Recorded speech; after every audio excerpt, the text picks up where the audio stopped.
Inner engineering खंड 2 ऊर्जा क्रियायोग की शरण लें। अभी मनुष्य शरीर और मन के साथ तमाम तरीके से पहचान बना लेता है, लेकिन बुनियादी तौर पर आप जिसे मैं कहते हैं वह ऊर्जा की थोड़ी सी मात्रा है। आधुनिक विज्ञान ने बिना किसी संदेह के यह सिद्ध कर दिया है कि संपूर्ण अस्तित्व एक ही ऊर्जा से बना है, जो करोड़ों अलग अलग आश्चर्यजनक तरीके से स्वयं को जाहिर कर रही है।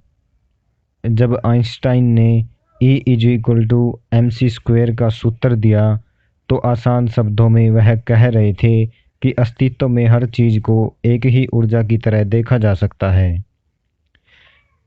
सारे धर्म जब कहते हैं कि ईश्वर हर जगह है, तो वे थोड़े अलग अलग तरीके से उसी चीज का दावा कर रहे हैं। आधुनिक विज्ञान ने अपने निष्कर्ष गणित की गणनाओं से निकाले हैं। धर्म अपने निष्कर्षों पर विश्वास से पहुँचे हैं, लेकिन योगी ऐसा व्यक्ति है जो गणनाओं या विश्वास से मानने वाला नहीं है। वह अपने बोध को बढ़ाकर स्वयं ही परम का अनुभव करना चाहता है। इस कारण योग परंपरा में भगवान का जिक्र नहीं किया जाता और न ही उसे नकारा जाता है। मनुष्य में विस्तार करने की लालसा वास्तव में निराकार परम बुद्धिमत्ता की अभिव्यक्ति है। यह बुद्धिमत्ता ही हमारे अस्तित्व का स्रोत है। अपनी लालसा के स्रोत को खोजने की कोशिश करने के बजाय हम इसे बाहरी दुनिया में अभिव्यक्ति देने का प्रयास करते हैं। हमारी इंद्रियों की बहिर्मुखी प्रकृति होने के कारण हम धोखे से यह विश्वास करने लगते हैं कि बाहरी अभिव्यक्ति किसी तरह से तृप्ति देगी।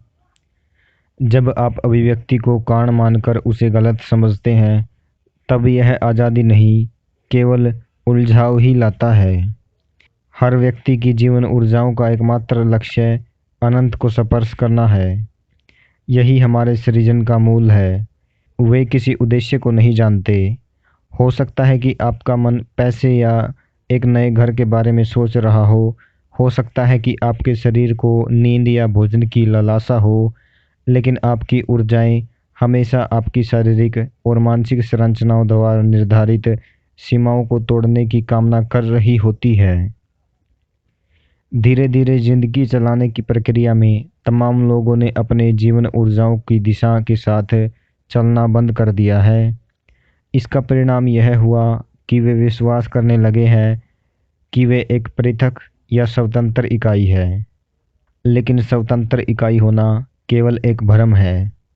अपने भौतिक और मानसिक शरीरों में मौजूद चीज़ों को आपने बाहर से इकट्ठा किया है।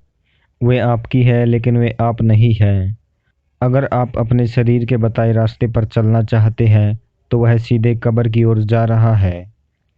इसी तरह से जिसे भी आप अपने मन के रूप में जानते हैं, वह बस उन तमाम चीज़ों का जटिल संग्रह है जो यह जमा करता रहा है। मन के उद्देश्य पूरी तरह से खुद के बनाए होते हैं। हो सकता है कि वे अभी ठीक लगें, लेकिन आमतौर पर वे आपको जीवन प्रक्रिया से पूरी तरह से दूर ले जाते हैं। इसलिए अगर आप मन के बताए रास्ते पर चलते हैं, तो आपको पता होना चाहिए कि आप एक वैकल्पिक मनोवैज्ञानिक सृष्टि की ओर बढ़ रहे हैं। हो सकता है कि यह आकर्षक हो, प्रेरक हो या लंबे समय तक तसल्ली देने वाला हो, लेकिन इसका अस्तित्वगत वास्तविकता से बिल्कुल भी संबंध नहीं है। संपूर्ण योग प्रक्रिया का लक्ष्य व्यक्ति को जीवन की विस्तार करने की स्वाभाविक लालसा के साथ एक असीमित तरीके से तालमेल में लाना है। यह प्रक्रिया मनुष्य की इस मौलिक आवश्यकता को सचेतन अभिव्यक्ति देती है। योग विज्ञान में विभिन्न आध्यात्मिक अभ्यासों का ध्येय इस लालसा की 3 स्तर पर सहायता करना है: भौतिक शरीर, मानसिक शरीर और मानव प्रणाली की तीसरी परत, प्राणमय कोश या ऊर्जा शरीर। योग का अर्थ शारीरिक और मानसिक प्रक्रिया का अलग अलग अनुभव करना है, स्वयं के आधार की तरह नहीं, बल्कि उस तरह से जो आपके द्वारा बनाया गया है।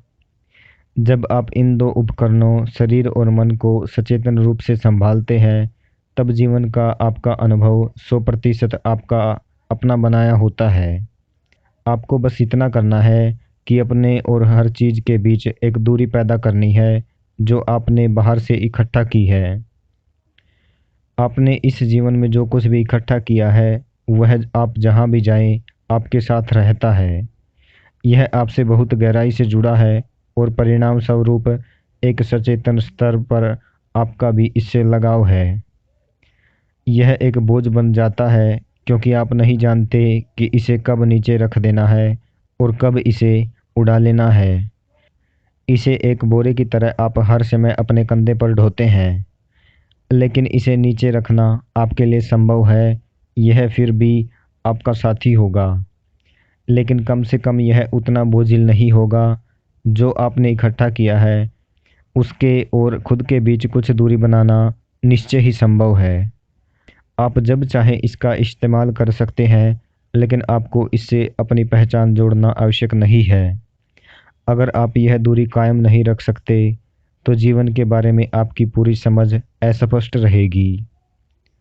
आपकी याददाश्त और आपकी कल्पना, जिसमें आपकी सारी धारणाएं, विश्वास और भावनाएं भी शामिल हैं, मनोवैज्ञानिक दायरे से संबंध रखती हैं। जब मनोवैज्ञानिक और अस्तित्वगत के बीच स्पष्ट दूरी होती है, केवल तभी जीवन का स्वाद लिया जा सकता है और उसे आगे लाया जा सकता है। आध्यात्मिक प्रक्रिया का अर्थ है जीवन की ओर वापस लौटना। इसका मतलब है अपनी जीवन ऊर्जाओं की गहरी बुद्धिमत्ता के अनुसार चलना। आपकी जीवन ऊर्जाएं किस दिशा में जाना चाहती है, इसे पहचानने के कई तरीके हैं। अगर आप शारीरिक और मनोवैज्ञानिक प्रक्रियाओं से पहचान हटा लेते हैं तो आप इसे स्पष्ट रूप से देख पाएंगे। जब आप सचेतन होकर अपनी जीवन ऊर्जाओं की दिशा में जाते हैं, केवल तभी आपको संभाव और संतुलन प्राप्त होता है। केवल ऐसी स्थिर अवस्था में ही आप उल्लास के उच्चतम स्तर को खोजने और जीवन के गहनतम सत्रों में प्रवेश करने का साहस करेंगे।